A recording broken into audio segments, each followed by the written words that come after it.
Hello, my name is Vanessa. I'm 27 years old. Only a year ago, I went through a life-threatening event that resulted in my in-laws getting arrested and me getting a divorce from my husband. I know it all sounds crazy, so let me start by telling you a little about my relationship with my now ex-husband, Daniel. Daniel and I met in college and we started dating because we found out we had a lot of things in common. I ended up liking his company and the way that he always found a way to make me laugh. Besides, it did help that he was a very attractive man. We dated for a long while until we graduated before we decided that it was time for us to meet each other's parents. My parents loved Daniel, but when it came time to meet his parents, I couldn't help but feel like his parents did not like me. They were cold towards me, and for some reason his father Dominic kept throwing insults my way. They went unnoticed because Daniel's mother, Melanie, would laugh it off as a joke, and then Daniel would follow along. I was pretty uncomfortable the entire time, and I was beyond glad when it was time for us to leave. After our first meeting, Daniel asked me how I liked his parents. So, how did you like my parents? Well, I think they're pretty cool, but what happened? Did you not like them or something? No, but I think that they don't like me. Why in the world would you think that? To start, your mom barely even looked at me, and the few times that she did, I swear she sneered at me. What? That's nonsense. My mom prides herself in being a proper lady. That's literally the last thing she would ever do. And then your dad kept throwing thinly veiled insults at me the entire time. Literally, when did he do that? When I was telling him that I was a legal consultant, he said, and I quote, "Lawyers are known to be scumbags, and they also tend to look like it. I wonder if my son has a thing for those." Oh, come on. He didn't mean anything bad by that. That's just my dad's sense of humor. That's a pretty messed up sense of humor and very hurtful too, don't you think? I guess I've just gotten desensitized to it, but I can see how it can be hurtful to someone who isn't used to it. I'm sorry that they made you feel that way, but I promise you that they never intended to do it. Are you sure? Because if they don't like me, I'll respect that and keep my distance. I understand that sometimes you can just not like a person, and I don't want to seem annoying by being around them a lot. Hey, don't you dare think that way. It's been a while since I brought a girl home, and they're a little protective of me. I guess they were just trying to judge how you were for me. Don't take it to heart, please. Fine, if you say so. I didn't know how Daniel expected me not to take his parents' odd behavior to heart, but I tried my best. I met them a few more times after that, and every single time they treated me like I was stupid and inferior to them. I tried to talk to Daniel about it, but he never seemed to listen to me. Eventually, I gave up and resorted to avoiding much contact with his parents. About a year after we met each other's parents, Daniel proposed to me, and within 6 months we were married. At the wedding, Melanie and Dominic were very rude to not only me, but also to my entire family. I brought it up with Daniel, and we ended up having a pretty big fight. But like always, it did not lead to any results. He'd keep excusing his parents' behavior with them, just being overprotective of him, but I didn't see why that needed to include being so mean to someone's entire family. I could deal with their behavior, but there was no reason to insult and belittle my family.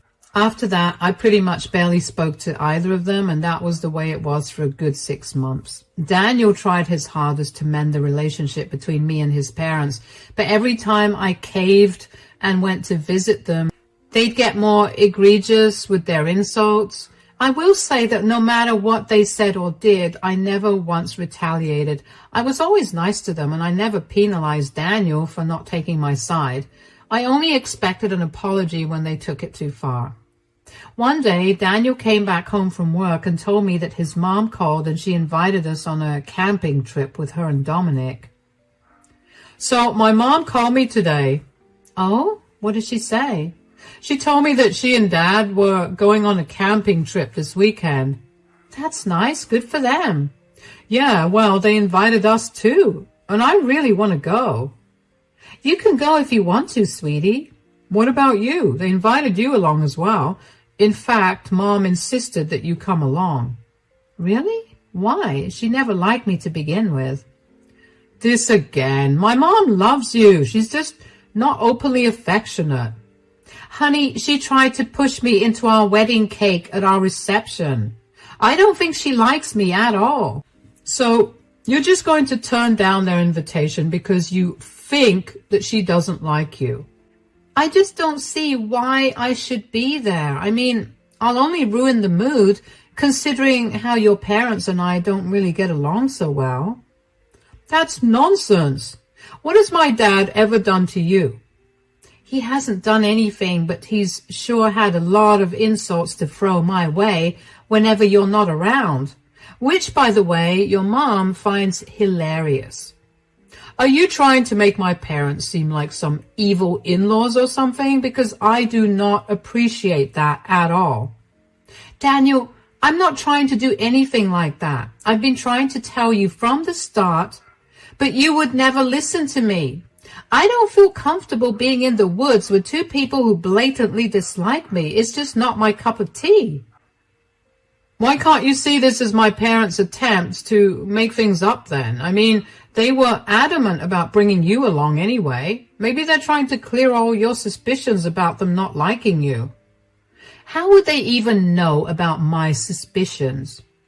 I may have told them about it, but only because I wanted you to be proved wrong so you can become comfortable around them. Daniel, you can't do that. How do you know that they won't dislike me even more now? I know they won't, and that they don't, because they've invited you to our camping trip. Keep in mind that this is a very important trip, because when I was growing up, we would go on camping trips to bond as a family. Trust me when I say that this is their roundabout way of telling you that they want to make things right with you. Fine, if you say so, but if I feel like even the smallest thing is off, you have to bring me back home. Absolutely. You have nothing to worry about. I was still very skeptical about going on this trip with Daniel's parents. They had made it abundantly clear that they did not like me, so for them to insist that I come along on some camping trip with them made me feel like there was something wrong. This feeling did not go away, and I tried my best to ignore it because I wanted to desperately believe that the invitation was their attempt to fix our relationship. When the day for the camping trip finally came, I couldn't help but notice how antsy Daniel was. I asked him if everything was all right, and he told me that he was worried about whether I'd be able to keep up with all the hiking involved. I assured him that I was, and then his parents arrived to pick us up. On the drive to the campsite, I ended up falling asleep because the anxiety about the trip kept me up the previous night and on my toes during the entire day. So I had no idea where we had gone, which was my first mistake. When we got there, we parked the car a good while away from the camping spot and hiked for about an hour and a half before we finally found a place to camp. We set up our tents. Each couple shared a tent and unpacked the food we'd bought. It had been a relatively good time by that point. Melanie and Dominic had been surprisingly nice, and I enjoyed it. After dinner was done, I thanked both of them for inviting me along. Thank you so much for inviting me along on this camping trip. Daniel told me about how important these camping trips are to you guys, and it makes me feel so nice that you invited me to join you. Of course, you're our daughter-in-law now. You're part of our family. And also, Daniel told us about how you'd been feeling around us. Oh, forget about it. That was just something I confided in him about because I was insecure and probably overthinking things. No, we can't just let it go. We did not mean to make you feel that way. And we're really sorry that we did. We weren't trying to make fun of you or be cold towards you. It's just that since Daniel was born, it had always been the three of us. He's our only son, and we tend to be very protective of him. One could even argue too protective of him. We didn't mean to hurt or upset you, and we're sorry that we did. I get that. I mean, I love Daniel with all my heart, and he's a wonderful man. I see why you guys care so much, and I can assure you that I too want only the best for him. Yeah, she makes me very happy, and there's nothing better that I could have asked for. I'm glad that's the case. As long as you keep him happy, I'm sure we'll never run into any problems together. Dominic, don't say it like that. It sounds like we're threatening her, and that's the opposite of what we want to achieve today. It's okay. I'm sure that Dominic was only trying to be funny. Sure. Anyways, where's the hot chocolate, Melanie? Oh, yes, it's in our tent. I'll pour us some cups and be right back. Hot chocolate? Oh, yeah, my mom makes a mean hot chocolate. I swear she must put some magic in it because no hot chocolate has ever tasted as good as hers. Well, then I'm excited to try it. I was genuinely happy that night. I never expected my relationship with Melanie and Dominic to get any better. I was happy with things being the way they were, as long as Melanie and Dominic were a little more civil. But to hear them apologize and provide kind of reasonable reasons for their behavior made me feel like there was hope for my future with them. Just after Daniel told me how good Melanie's hot chocolate was, she came out of her tent and gave me a full cup of hot chocolate. I did notice that she was very particular about which cup was mine, but I didn't pay any attention to that because I was so happy about our previous conversation. For starters, her hot chocolate was very average. I didn't see why Daniel hyped it up so much, but I appreciated it out loud just to keep the good ambience going. I'm only saying this because I want to be a little petty, and it sets a good tone for what I'm going to tell you about what happened next. As I was reaching the end of the cup of hot chocolate, I began to feel very drowsy. I don't remember how or when I ended up in my sleeping bag, but I did. When I woke up the next day, I felt groggy and I had an almost head-splitting headache. My stomach was also feeling very weird, but I didn't have time to focus on that because I was suddenly very aware of how I was sleeping in a sleeping bag without a tent to cover me. In fact, Melanie and Dominic's tents were gone as well. Out of panic, I picked my phone up to call them only to realize that I had no network. I felt panic rising in my chest. I couldn't believe that I had been abandoned. I tried calling out to them and I hoped desperately that they were playing some sick joke. But after half an hour of calling out to them, I finally made peace with the fact that I was abandoned in the middle of nowhere with nothing on me. They had taken everything I had to. With nothing else to do, I decided to walk around to see if I could find my way out. I think I walked around for at least an hour before I was approached by a man. Hey there. Hey. I'm sorry, I'm not trying to be creepy, but I couldn't help but notice that you seem a little lost. Well, I have no idea where I am. Not that you could help me. Wait, can you? Yeah, of course, I'm the park ranger. See, here's my name tag. I'm Sean, by the way.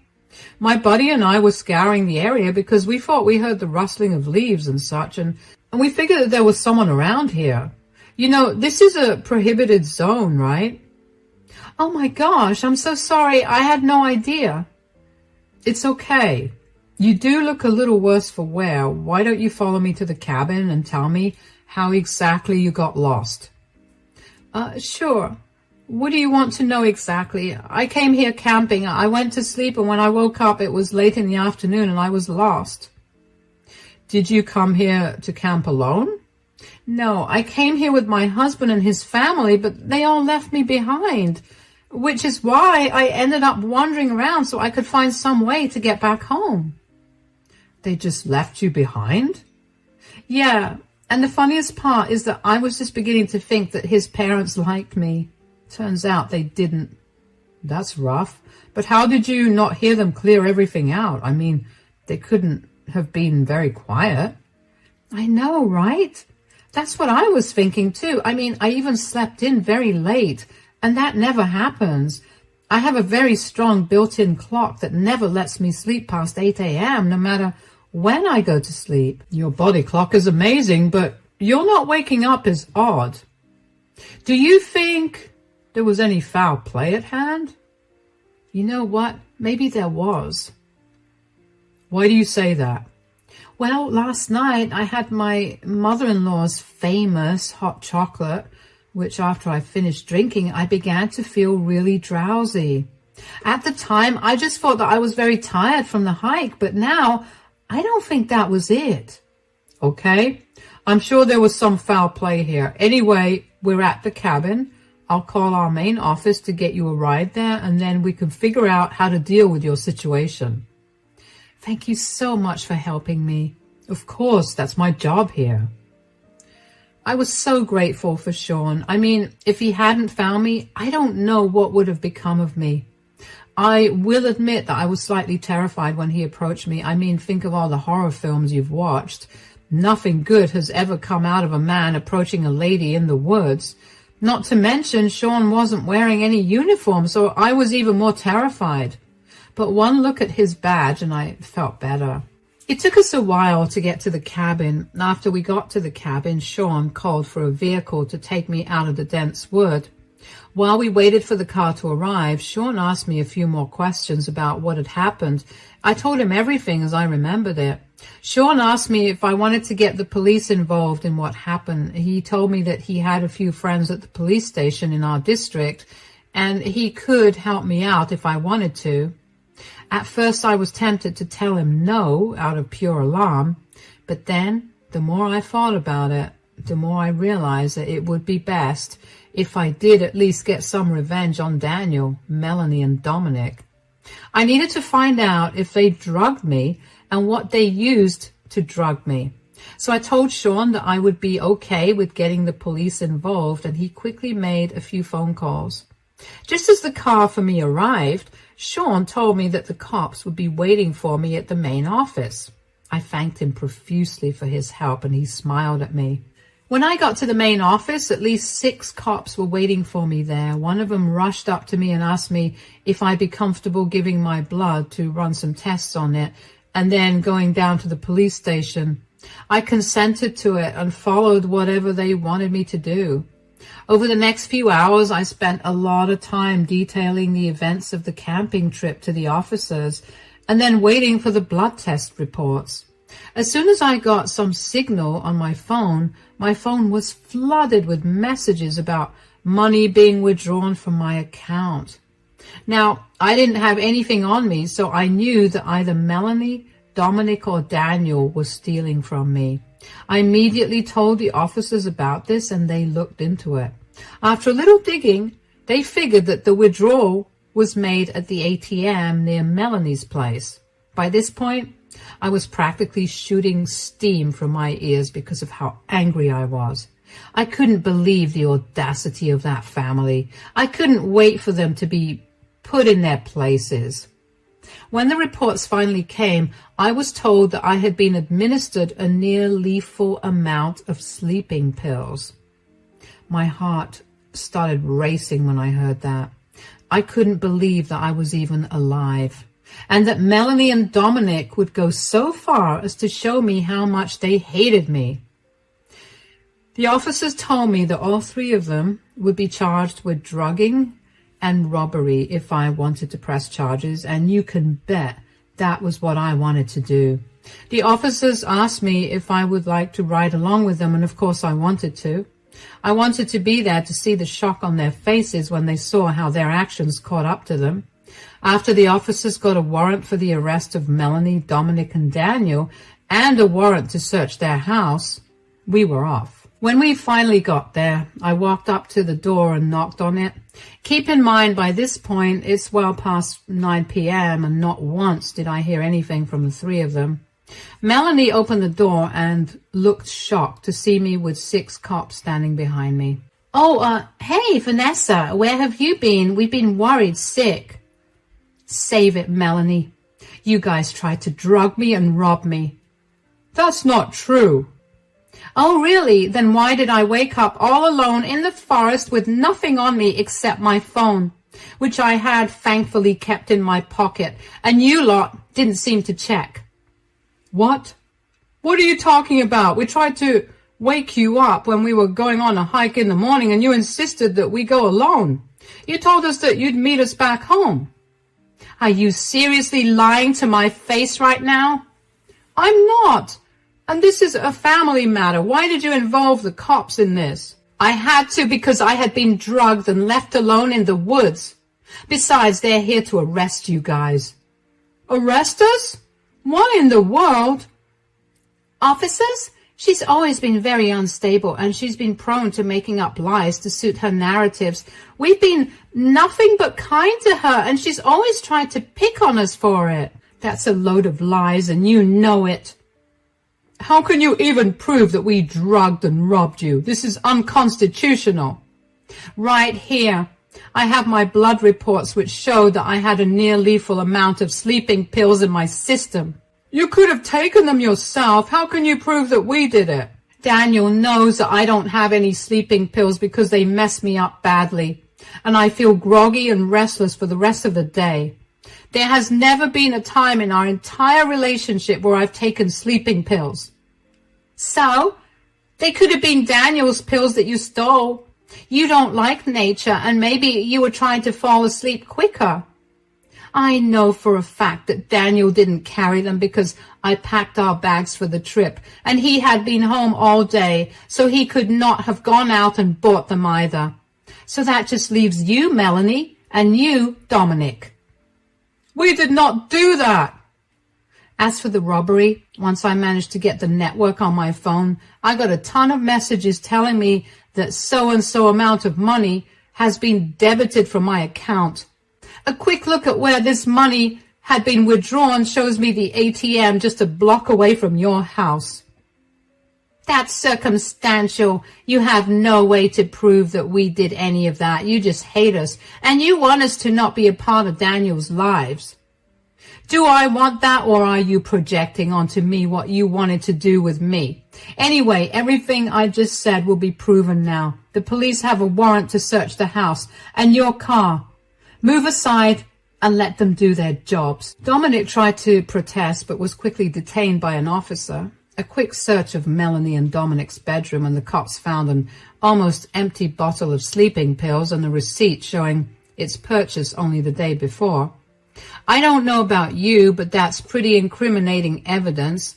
And aside from that, a huge wad of cash was found in Melanie's cupboard, the exact amount that got withdrawn from my account earlier that day. The three of them were quickly handcuffed and put into the squad car.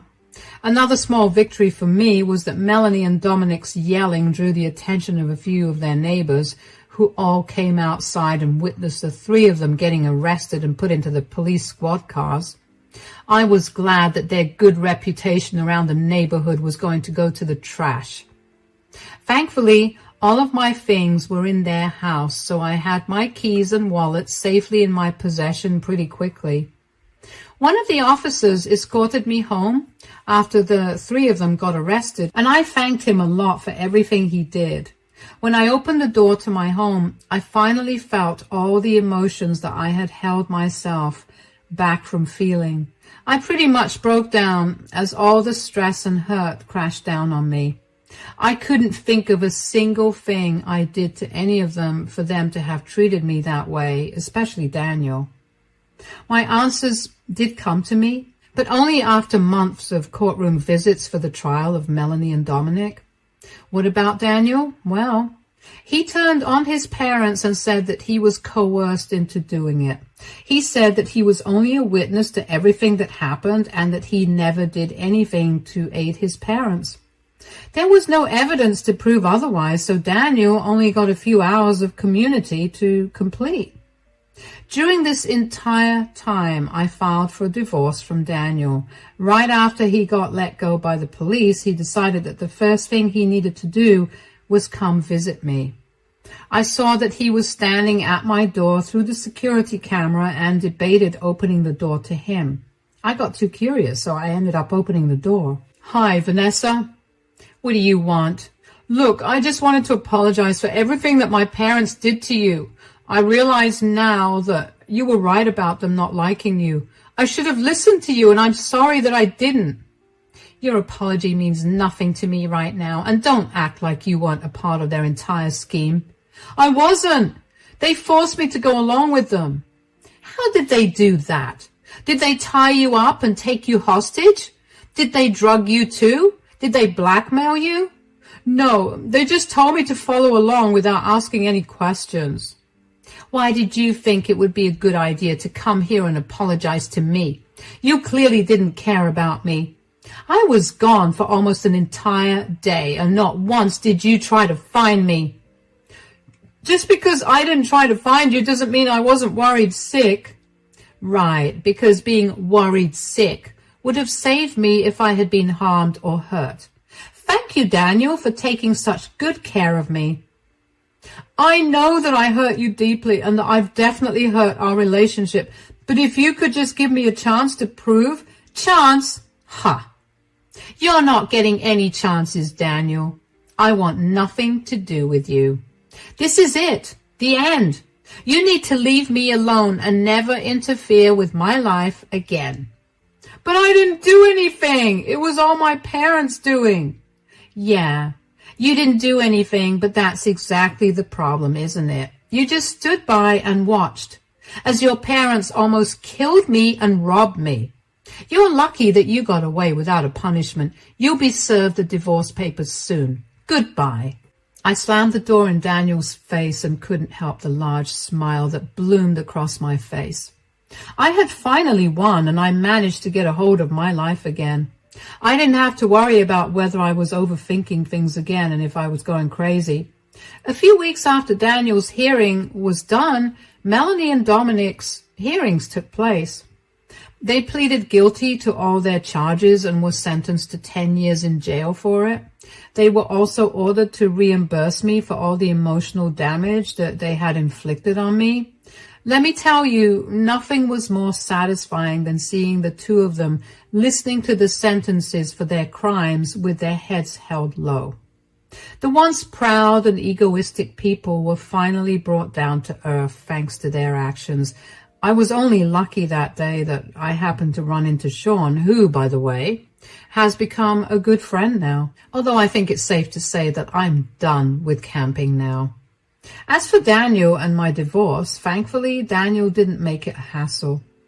It went off pretty smoothly and we divided all our assets equally. Daniel did try to apologize to me again, and when he realized that it was not working, he got angry and blamed me for everything wrong that happened in his life. He said that his parents were right for trying to kill and rob me. All I could think of when I heard him say that was, wow, I dodged a bullet. It's been really good for me right now. I'm finally breathing easier, and I feel like I'm in control of things again. If there's one thing I've learned through this entire experience, it's to never ignore your intuition. If I had just listened to it when I thought of how odd it was when Daniel's parents insisted I come camping with them, I would not have gone through something life-threatening. I'm lucky that things worked out well for me, though, and it could not have happened without the help of some very nice people that fate happened to put in my way.